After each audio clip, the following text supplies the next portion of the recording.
Y en estos últimos domingos hemos estado compartiendo una serie de sermones, de prédicas sobre el libro de los Hechos. Un libro que, si usted abre su Biblia, después del Evangelio según San Juan, se va a encontrar con el libro de Hechos. Quizás en su Biblia aparece como Hechos de los Apóstoles. Un título que se le puso a ese libro ahí en los primeros siglos del cristianismo. Pero más que Hechos de los Apóstoles son los hechos del Cristo resucitado. Es decir, qué es lo que nuestro Señor Jesucristo continuó haciendo luego de su resurrección y ascensión por medio de la Iglesia a través del poder del Espíritu Santo. Y es un libro que lo estuvimos tomando como cabecera para este verano, un poquito lo que va a entrar en lo que va a ser el otoño. ¿Por qué? Porque nuestro lema para este año era tener una fe en acción.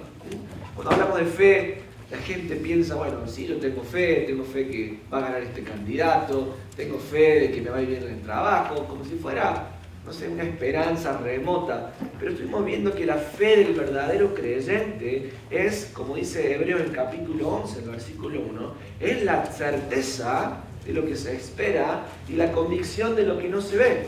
Es decir, yo estoy seguro de que Dios va a ser fiel y cumplir su palabra. Por eso, aunque nos azote la enfermedad, aunque nos azoten los problemas, aunque estemos en miles de tribulaciones y dificultades, nosotros avanzamos seguros, con sufrimiento, con dolor, muchas veces con ansiedad, pero avanzamos seguros sabiendo que el Señor terminará cumpliendo su promesa. Y esa es una esperanza bellísima, que nos ayuda a nosotros a caminar en el diario vivir. Y en los últimos domingos estuvimos tocando distintos capítulos del libro de los Hechos. Estuvimos tocando el capítulo 4, donde vemos que la iglesia empieza a avanzar con la proclamación del Evangelio, empieza a crecer, las personas empiezan a venir al Señor respondiendo en obediencia, en arrepentimiento y fe al mensaje de la palabra. Y inmediatamente, ¿qué pasa? Empieza a haber oposición. Y la primera oposición que vemos en el capítulo 4 es de ese viejo Israel, ese viejo liderazgo del pueblo de Israel que había fracasado, representado por los sacerdotes, por los escribas, los saduceos y el Sanedrín, que se empieza a oponer ante el avance de la proclamación del mensaje del Evangelio. Eso lo vimos domingos atrás. Eso es el capítulo 4. En el capítulo 5, que hoy no lo vamos a poder ver, vamos a encontrar otro tipo de oposición al Evangelio. Y ese tipo de oposición al Evangelio tiene que ver con el pecado en los miembros de la iglesia. Y vamos a ver la historia de Ananías y Zafira, dos personas que le mintieron al Espíritu Santo de Dios. ¿Y cuál fue el resultado? Perdieron la vida. Así que tenemos que tener cuidado nosotros cómo nos dirigimos a Dios. Y llegamos al capítulo 6, que es el capítulo que quiero que trabajemos en esta mañana juntos, donde vamos a ver un tercer tipo de oposición que se encuentra en la palabra de Dios en su avance y el avance del reino, que es la oposición de los conflictos que ocurren dentro de la iglesia. Estaba escuchando por la página de internet la predicación de nuestro hermano Abishai Kotapali, un interno pastoral, estaba predicando sobre otro pasaje y él nos hizo algunas preguntas, o le hizo algunas preguntas a la audiencia, y algunas preguntas fueron: ¿alguna vez alguien te lastimó en la iglesia?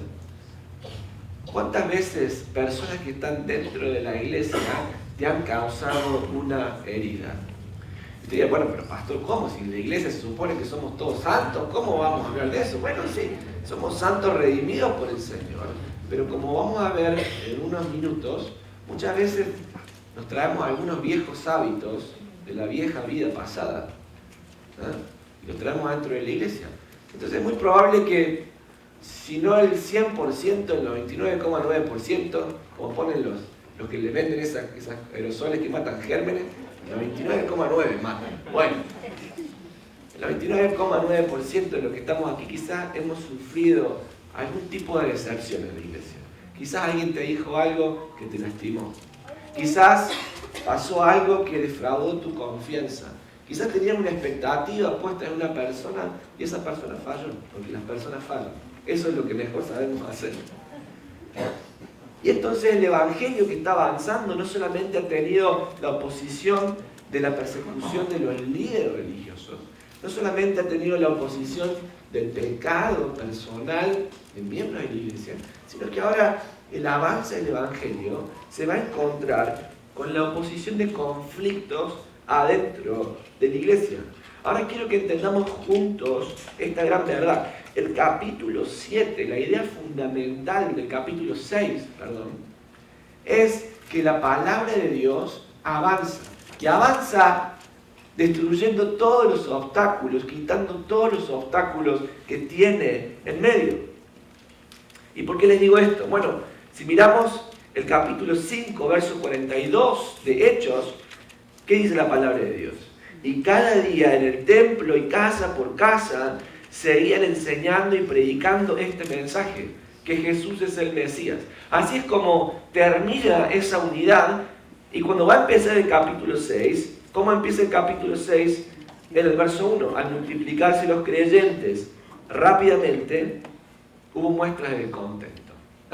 Cuando la iglesia crece, siempre hay alguien que tiene algún pequeño problema. Pero cuando les decía que el punto principal de este pasaje es el avance de la palabra de Dios, lo vemos claramente manifestado en el versículo 7 del capítulo 6, donde dice, así que el mensaje de Dios, que dice, siguió extendiéndose, y el número de creyentes aumentó en gran manera en Jerusalén, y muchos de los sacerdotes judíos también se convirtieron. Este principio de que la palabra de Dios avanza y avanza frente a todos, es uno de los grandes temas que vamos a encontrar a través del libro de los Hechos. Y lo vemos repetido no solamente en los versículos que les mencionaba, sino también en el capítulo 9, en el verso 32, en el capítulo 12, en el verso 24, en el verso 25, en el capítulo 16, en el capítulo 19, en el verso 20. Bueno, pastor, ya entendimos, sí, pero les tengo que decir 19, 21 y hasta el final del libro, que es el capítulo 28, verso 31. ¿Cómo termina el libro de los Hechos? Bueno, diciendo que Pablo, cuando estaba ahí preso, seguía proclamando el reino de Dios y enseñándoles acerca de Jesucristo con toda autoridad, con toda valentía y sin ningún obstáculo. Es decir, cuando la palabra de Dios se predica, va a haber oposición. El enemigo se va a oponer, la sociedad se va a oponer, nuestro propio pecado se va a oponer a la palabra de Dios, pero en definitiva la palabra de Dios siempre avanza, quitando todos los obstáculos. Por eso es que la palabra de Dios es tan poderosa. Si no, nos podríamos hablar de cualquier cosa. Yo les puedo contar un montón de chistes, de chascarrillos y de cosas y nos divirtamos todos, pero eso no tiene ningún poder. Lo que tiene poder es la palabra de Dios y va a avanzar y continuará avanzando, lo ha avanzado, ha ido avanzando por más de 7.000 años, diría yo. Si contamos la historia del Antiguo Testamento y del Nuevo, y lo seguirá haciendo hasta que el Señor venga. Esta es la idea principal de Hechos, capítulo 6. Ahora, como les dije, la palabra de Dios siempre encuentra oposición, ya sea por la sociedad, ya sea por el pecado que tenemos, o ya sea, como lo vamos a ver en el capítulo 6, por conflictos internos que surgieron en la iglesia.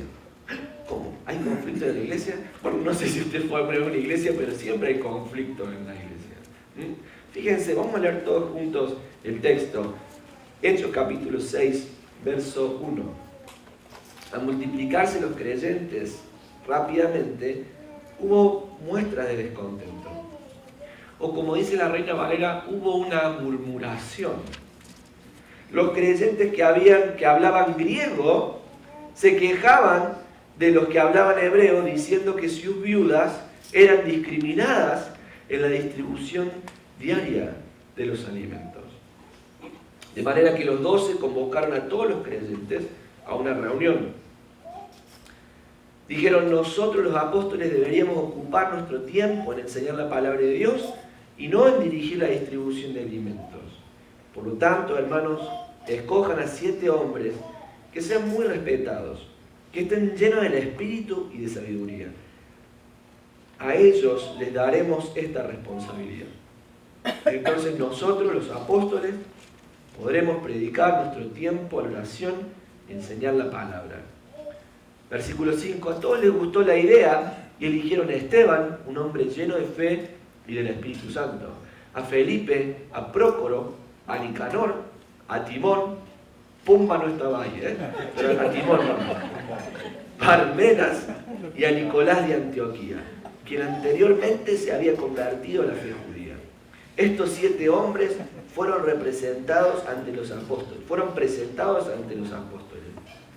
quien oraron por ellos y les impusieron las manos. Versículo 7. Así que el mensaje de Dios siguió extendiéndose. El número de creyentes aumentó en gran manera en Jerusalén y muchos de los sacerdotes judíos también se convirtieron. Hasta aquí nomás la consideración de la palabra de Dios. ¿Cuál es el problema?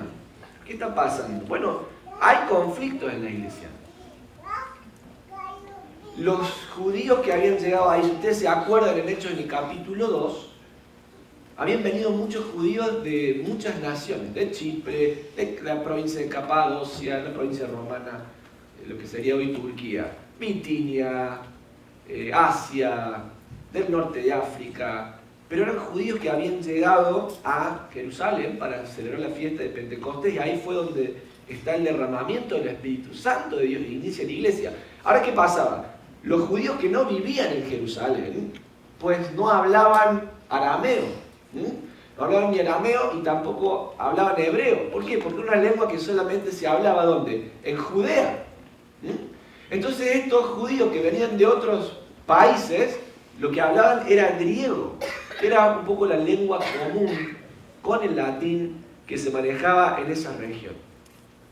Entonces, ¿qué pasó? Hubo un problema. Claro, porque los que hablaban hebreo se creían que eran más que los otros.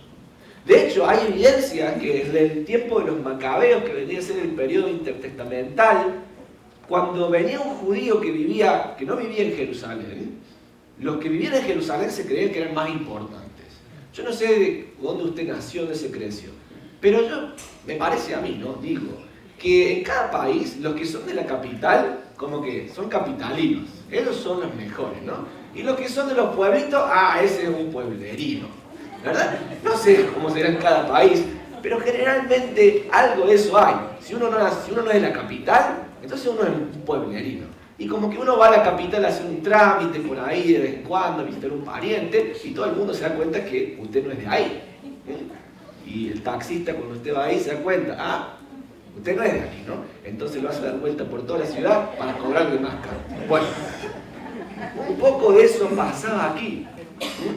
Los judíos que venían de otras provincias no podían hablar ni arameo ni hebreo, solamente hablaban griego.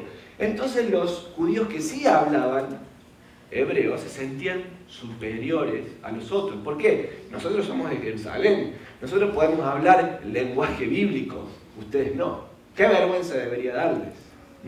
Entonces nos miraban con un poquito de desdén. Ese era el problema. Ahora la pregunta que este texto nos está haciendo, y es la pregunta que quisiera que nosotros trabajemos en esta mañana, es cómo debemos responder cuando los conflictos interpersonales obstaculizan el avance del Evangelio. En otras palabras, ¿qué tenemos que hacer? ¿Cómo tiene que responder la iglesia cuando se enfrenta a una situación de conflicto? ¿Qué hacemos cuando surge un conflicto dentro de la iglesia?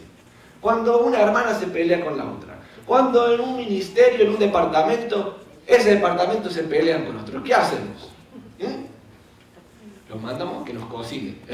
Ahí se le va a quitar todo el problema. No, ¿qué hacemos? Bueno, el texto nos responde esta pregunta. Y en primer lugar, debemos entender que la iglesia está compuesta de personas que todavía no han llegado a la perfección. Lo primero que tenemos que entender cuando tenemos un conflicto en la iglesia es entender que ninguno de nosotros, señores y señores, somos perfectos. ¿Un pastor usted no es perfecto? Claro que no. Claro que no. pregúntenle al hermano Edwin, pregúntenle a los que trabajan conmigo, pregúntenle a mi esposa, ella va a ser mejor para decirle que no soy perfecto, nadie ha llegado a la perfección. Porque si bien Cristo nos ha redimido, nuestro estado de glorificación y perfección todavía no ha llegado, que es la consumación de la posesión adquirida en el tiempo final. Y esto es un mensaje que el apóstol Pablo lo va a repetir siempre.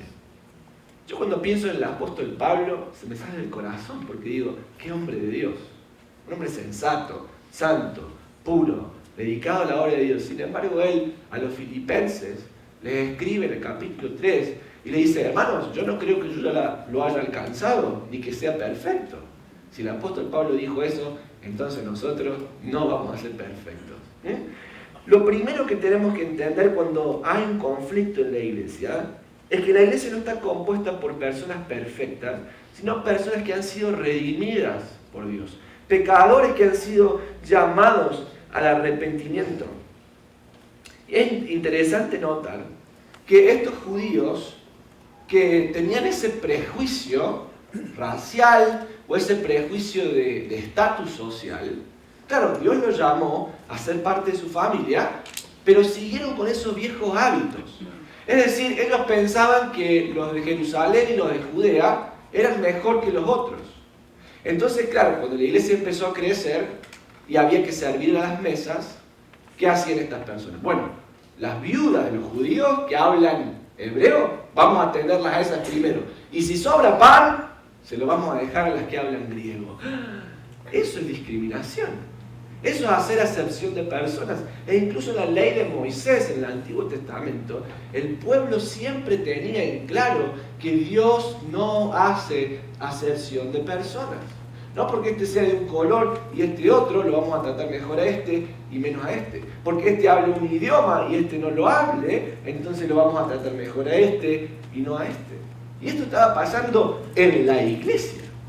¿Se acuerdan que versículos anteriores, en el capítulo 4, decía la comunidad que la iglesia era una comunidad de fe donde todos daban generosamente y dice, no había ningún necesitado en medio de ellos? Porque la iglesia daba con generosidad. Sin embargo, en ese contexto surgen estas tensiones. ¿Por qué? Bueno, justamente porque Dios los llamó, los trajo a la luz admirable, pero todavía había ciertos hábitos de la vieja manera de vivir que ellos los trajeron adentro de la iglesia.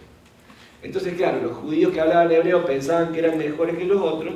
Cuando servían la mesa, desatendían a las viudas de los judíos que hablaban griego. Déjenme decirles algo, esta es una cuestión grave. Porque usted mira, bueno, primero que sirvan a este y después al otro. Pero es una cuestión grave.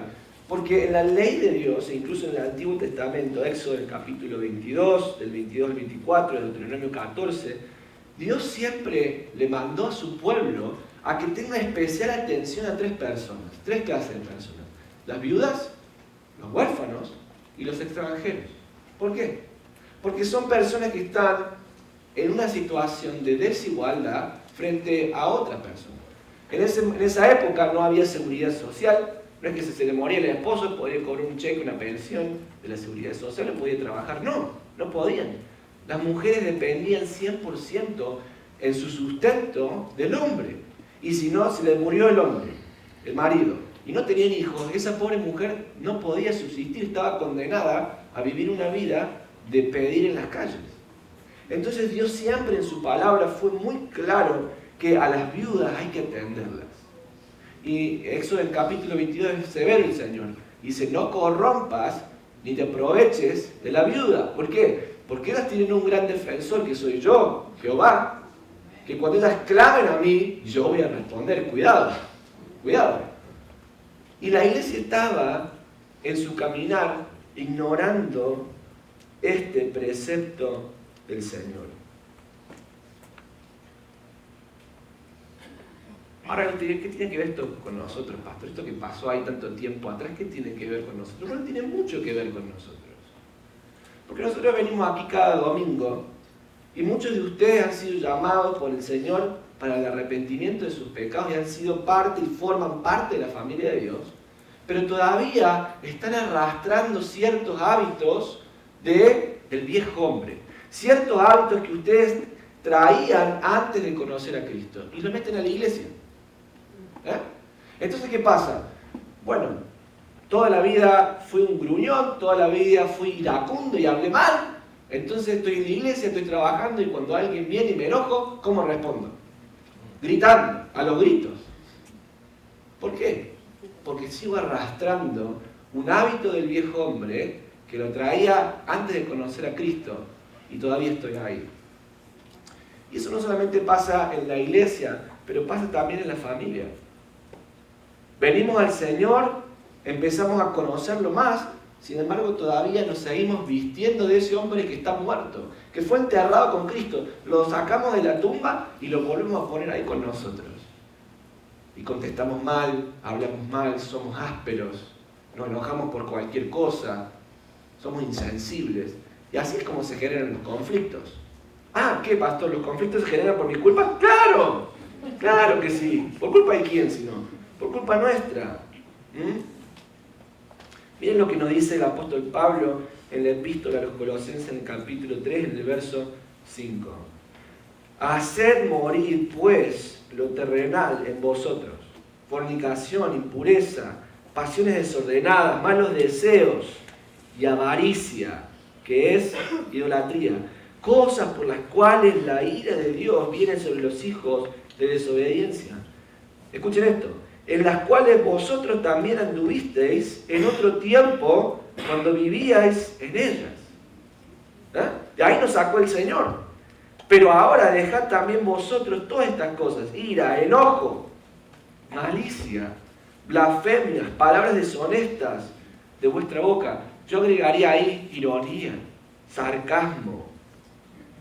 No mintáis los unos a los otros, escuchen esto, habiendo despojado del viejo hombre con sus hechos, y revestido del nuevo, el cual conforme a la imagen del que lo creó, se va renovando hasta el conocimiento pleno. Versículo 11, fíjense esto: donde no hay griego ni judío, circuncisión ni incircuncisión, bárbaro ni escita, siervo ni libre, sino que Cristo es el todo y en todos. Qué importante este texto. Hermanos, si el Señor nos salvó, si el Señor crucificó a nuestro viejo hombre, lo enterró a nuestro viejo hombre con sus malos hechos y ya quedó ahí enterrado, y nos revistió de un nuevo hombre que camina de acuerdo a la voluntad de Dios, entonces ¿por qué seguimos revistiéndonos con la osamenta, con el cadáver de ese viejo hombre que quedó enterrado? ¿Por qué? Lo que tenemos que buscar nosotros en oración es buscar la santidad, dice el apóstol Pedro, sin la cual nadie verá a Dios. Ahora, esto tiene una segunda pregunta para nosotros. Porque si usted me dice, bueno, pastor, entonces si no hay nadie perfecto, ¿qué hacemos? ¿A qué iglesia vamos? Y la pregunta para usted en esta mañana sería: ¿está buscando la iglesia perfecta? ¿Sabe que no la va a encontrar nunca? Porque ninguno de nosotros hemos alcanzado la perfección. Pero lo que nosotros sí podemos hacer es vivir consagrados a Dios de tal manera que cada día que pase yo me parezca más a Cristo y menos a mí mismo. Me parezca cada vez más al Señor Jesús y menos a esa persona que Dios salvó en el momento en el que yo estaba en mis malos deseos, mis malas pasiones, en mi vida desordenada. Así es como nosotros tenemos que caminar. Entonces, cuando nos hacemos la pregunta ¿cómo se pueden resolver los conflictos dentro de la iglesia? La primera respuesta es que se resuelven cuando nosotros entendemos que no somos perfectos. Cuando entendemos que tenemos que dejar nuestro viejo hombre ahí enterrado y caminar de acuerdo al nuevo hombre que se va renovando de acuerdo a la imagen y semejanza de nuestro Señor Jesucristo. Les hago una pregunta. Y una pregunta que me la hago yo a diario. Cuando miro atrás en mi vida, miro el momento en el que Cristo me salvó y el tiempo que ha pasado hasta hoy, y miro para atrás, ¿estoy viendo un cambio? ¿He dejado la malicia, el enojo, los celos, la envidia? ¿O todavía de alguna manera, en algunos momentos, sigo respondiendo como respondía antes? ¿Estoy viendo un cambio en mi vida o no? Bueno, si no lo estoy viendo, si no cambio absolutamente nada, me tengo que preocupar. Porque el Espíritu Santo de Dios, si verdaderamente está en mí, va a producir un fruto de justicia. Va a producir un cambio. Eso es regeneración. Pero si yo miro el momento donde yo pienso que el Señor me salvó y miro mi vida y sigue siendo igual, hay un problema. Hay un problema. Ahora, si yo voy viendo que del momento de mi conversión hasta hoy hay cambios, fueron pasitos que fui dando, bueno, entonces sí, hay esperanza. Ahora, lo que nosotros tenemos que tener entre nosotros, hermanos queridos, es paciencia. Paciencia el uno para con el otro. Cuando viene alguien y le mueve la mesa y la pone de otra forma, paciencia. Tenemos el campamento de verano con los chicos que están del lunes a viernes aquí. Y quizá usted fue a su clase hoy y encontró todo desordenado, o no sé, o las cosas cambiaron de lugar. Pastor, ¿qué hay ahí puesto en la pared con boom, kaboom, no sé qué cosas más ahí? Y a usted quizá le molesta, pero tenga paciencia, sea paciente. Porque hay otros hermanos también en un ministerio y avanzando la causa de Cristo. Tenemos que ser pacientes. ¿Cómo respondemos cuando alguien nos critica? ¿Cómo respondemos cuando alguien viene y nos quiere dar una crítica constructiva para que avancemos? ¿Nos defendemos? No, pero en realidad yo no tengo nada que cambiar, el que tiene que cambiar es tú. Cuidado. ¿Cómo respondemos cuando alguien nos marca, te equivocaste en esto? ¿Respondemos en arrepentimiento? ¿O le decimos, sí, yo me equivoqué en esto, pero tú te equivocaste en otro? Sí, no tiene nada que ver. Somos excelentes para desviar la responsabilidad. Cuando alguien viene y nos marca un error, lo que hacemos inmediatamente, sí, yo tengo este error, pero tú tienes este. Bueno, pero no se trata de eso.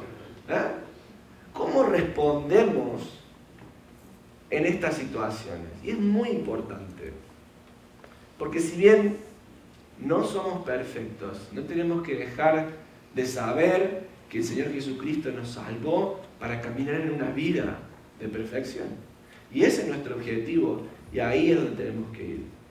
Ahora dijimos que en primer lugar tenemos que darnos cuenta que las personas que están en la iglesia no son perfectas. Y mientras más tiempo pases aquí te vas a dar cuenta que hay gente que te va a herir, que te va a lastimar, porque es la naturaleza en la que estamos. Hasta que llegue nuestro Señor Jesucristo y cumpla todas las cosas. Pero en segundo lugar, debemos tratar los problemas a la luz de la palabra. Aquí cambia todo.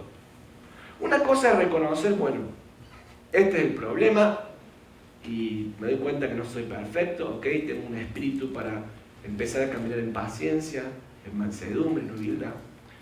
Pero otra cosa es mirar el problema y resolverlo a la luz de la palabra. Generalmente cuando tenemos un problema, la última luz que vamos a buscar es la luz de la palabra. Buscamos la luz que nos da el vecino, usted debería hacer esto. Buscamos la luz que nos da el Facebook, vi un video en YouTube que dice, así se tiene que solucionar mi problema, y ahí usted está, voy a hacer eso. Yo no puedo entender eso. Un video de YouTube que usted no sabe ni quién es el autor, ni qué puso ahí, y por qué lo está diciendo, pero usted ahí confía en eso. Otros confían en lo que la filosofía imperante del mundo enseña. Pero ¿qué tal resolver un conflicto a la luz de la palabra? Dice el libro de Salmos que la Biblia es ¿qué? Lámpara a nuestros pies y lumbrera a nuestro camino. Bueno, pero si no la pongo ahí para que me alumbre, pues siempre me voy a estar cayendo y tropezando. Entonces, en segundo lugar, debemos tratar los problemas a la luz de la palabra. Fíjense cómo responden los apóstoles ante el problema. Está ahí la murmuración, está ahí el problema. Y la gente quiere resolver los problemas como cuando vivían en el mundo. Cuando uno tenía un problema antes de conocer a Cristo, ¿qué pasaba? Tenía un problema con alguien, iba con el murmullo, con el chisme a otra persona. ¿Sí? ¿Saben lo que me hizo la Juanita, la vecina? No, las Juanitas que están aquí son santas. No se puede olvidar de esas Juanitas. Son santas y las amamos y las amo en el Señor. le ponen un nombre. ¿Sabes lo que hizo la tal, la cual? Me hizo esto. Y que usted en el trabajo lo experimenta siempre. Pasa algo y ya usted le viene con el chisme. Que la compañera hizo esto, que el compañero hizo otro. Pasa algo en su casa y usted va y le cuenta a su madre, le cuenta a la tía, le cuenta al vecino, todo. Pero le cuenta a todo el mundo, pero nunca arregla el problema con la persona con la que tiene el conflicto. ¿Verdad? Y esto es la forma que teníamos de resolver los conflictos antes de conocer a Cristo, cuando estábamos en la oscuridad del pecado. Ahora mucho de eso se había metido en la iglesia porque estos creyentes eran nuevos. Entonces los últimos en enterarse del problema fueron los apóstoles. Y eso pasa siempre. El último en enterarse del problema es el pastor. ¿Sabe toda la congregación del problema? El pastor es el último que se entera. No. Hay que hacer al revés. Tenemos que resolver el problema a la luz de la palabra. ¿Y qué es lo que hacen los apóstoles cuando reciben esta queja? Cuando reciben esta queja, los apóstoles no dicen, bueno, vamos a olvidarnos de que aquí no pasó nada, total, no somos todos perfectos, vamos a perdonarnos y dejarlo todo ahí. Lo barramos adentro de la alfombra y que quede ahí. No, los apóstoles van a tratar el problema y van a tratar de solucionarlo. ¿Cómo? A la luz de la palabra. Dice, de manera que los 12 convocaron a los creyentes a una reunión. Lo que va a pasar aquí es que los apóstoles van a hacer justamente lo que Moisés hizo cuando sacó al pueblo de Israel de Egipto. ¿Se acuerdan ese episodio en Éxodo, en el capítulo 18? Sale Israel de Egipto y eran un montón. Y todos los problemas a quién venían, a Moisés. Moisés, solucioname este problema, tengo este problema. Ahí estaba Moisés impartiendo justicia, pero el pobre hombre se estaba muriendo. Entonces, ¿qué hace Moisés? Apunta, delega, designa jueces y ancianos que tengan la capacidad de administrar justicia y administrar gobierno a ese pueblo. Y esto es justamente lo que los apóstoles van a hacer con esta nueva comunidad de fe que se ha formado a la luz del nuevo pacto que Dios había hecho con Israel. Y lo que van a hacer es resolver el problema de dos maneras. En primer lugar, establecen las prioridades. Para resolver un problema hay que establecer las prioridades. ¿Y qué es lo que ellos dicen? Convocaron todos a una reunión y dijeron, nosotros los apóstoles deberíamos ocupar nuestro tiempo en enseñar la palabra de Dios y no en dirigir la distribución del alimento. Usted me dirá, ¿pero quién se creen esta gente que son? ¿Cómo? Claro, usted quiere estar ahí predicando la palabra de Dios, pero no quiere servir las mesas. Qué bonito. Así todos queremos ser apóstoles. Así todos quisiéramos ser como Pedro, como Juan. Pero fíjense lo interesante, que es que cada persona ha recibido un llamado especial de Dios para hacer algo. Y estos 12 habían recibido por mandato mismo de nuestro Señor Jesucristo el predicar la palabra y avanzar el Evangelio. Esa era su prioridad, ser testigos de la resurrección de Cristo. Y ellos tienen que establecer su prioridad, porque hay muchas demandas. Ellos podrían haber dicho, bueno, a ver Juan, vos encárgate de tantas mesas, Pedro, tú encárgate de tantas mesas, y así vamos a cubrir, somos 12. Pero ¿qué es lo que están haciendo ellos? Estableciendo prioridades. ¿Qué es o cuál es la tarea a la cual Dios me ha llamado? Y la tarea a la que Dios llamó a esos 12 hombres era predicar la palabra de Dios. Por eso ellos dicen, no es justo que nosotros no le dediquemos tiempo a la palabra de Dios por estar haciendo estas otras cosas. Ahora, cuando vamos a resolver un problema dentro de la iglesia, tenemos que no pretender que aquí no pasó nada, no, tenemos que dirigirlo, tenemos que ver cuál es el problema y resolverlo a la luz de la palabra. ¿Cómo? Estableciendo las prioridades. ¿Cuáles son las prioridades? Ahora, en segundo lugar, no solamente es establecer las prioridades, sino también buscar ayuda en la comunidad.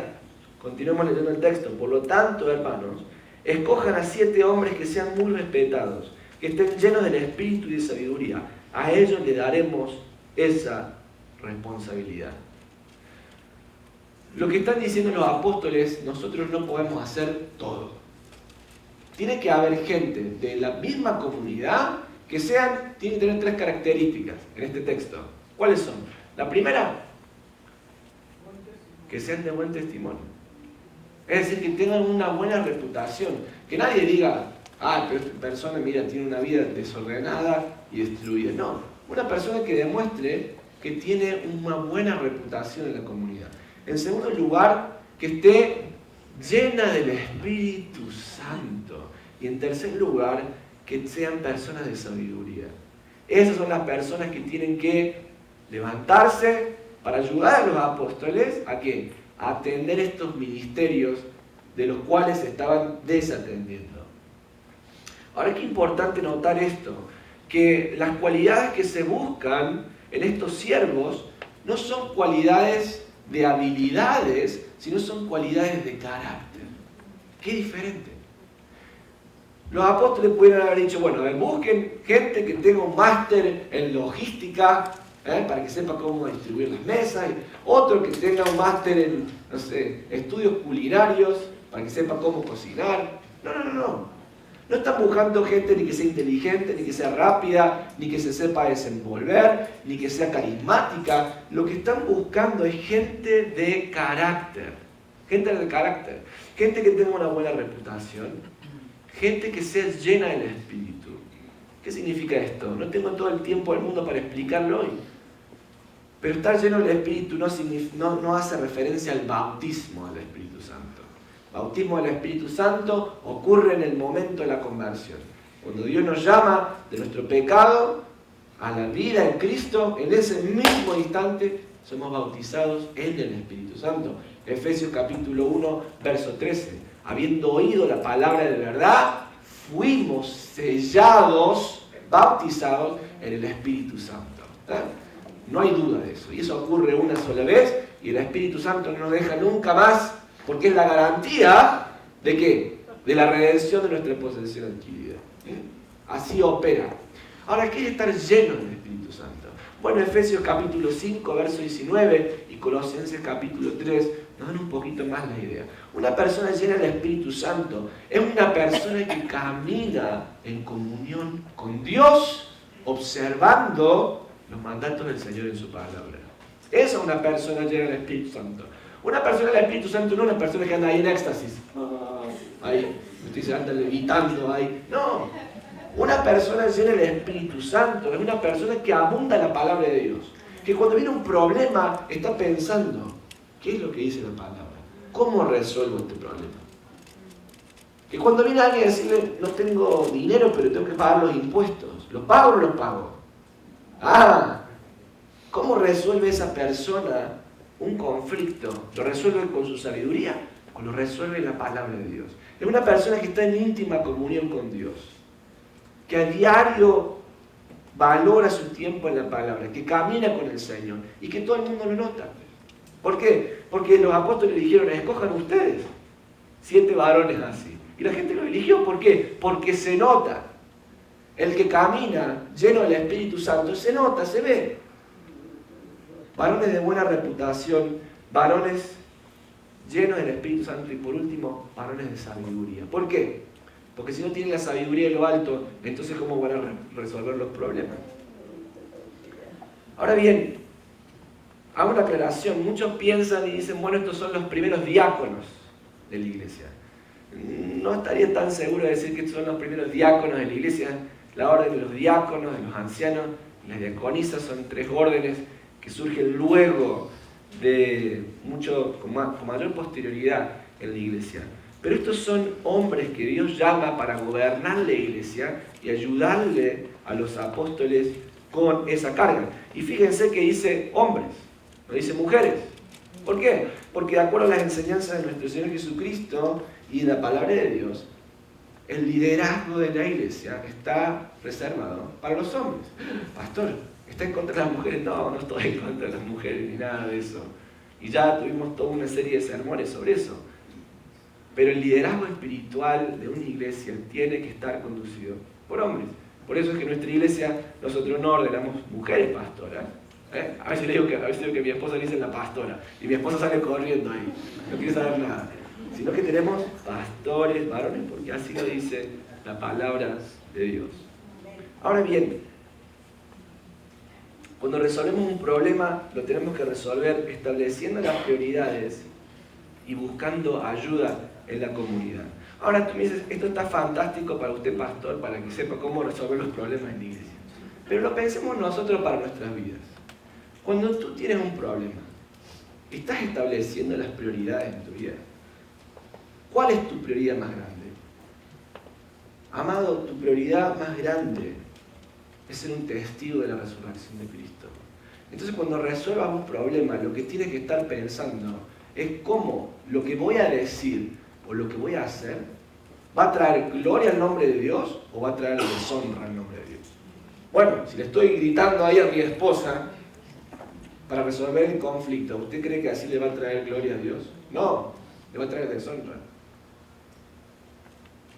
Si le estás mintiendo a tu padre y engañándole diciendo que te sacaste una A cuando te sacaste una F, ¿crees que así va a resolver? Bueno, pueden resolver el conflicto ahí fácil por unos días, pero se van a enterar. Créeme, se enteran. Se enteran. ¿Y crees que le vas a traer gloria a Dios o honra a Dios haciendo esas cosas? En segundo lugar, cuando tienes un problema, ¿te estás apoyando en la comunidad o no? ¿Saben que cuando tenemos un problema lo que muchas veces hacemos es lo guardamos para nosotros? Cuando tenemos un problema muchas veces lo que hacemos nos desanimamos y nos aislamos. Todo lo contrario. Cuando tenemos un problema busquemos gente espiritual. No se busque una persona inmadura en la fe. Busque una persona espiritual que le pueda ayudar. ¿Por qué? Porque fuimos diseñados para vivir en comunidad. Y es justamente lo que no hacemos. No sé, quizás en su casa le enseñaron que los problemas familiares no hay que contarlos, hay que guardarlos, hay que esconderlos. Pero nosotros tenemos que saber que en el momento en que Cristo nos llamó, tenemos que vivir no de acuerdo a cómo nos enseñaron nuestros padres, sino de acuerdo a cómo la palabra de Dios nos indica vivir. Y si el Señor nos indica vivir en una forma de que busquemos ayuda cuando tengamos un conflicto, pues así debemos hacerlo. ¿Va a haber conflictos en la iglesia? Sí, va a haber conflictos. La forma de solucionarlos no es pretender que no pasa nada. No, hay que tratarlos. ¿Sí?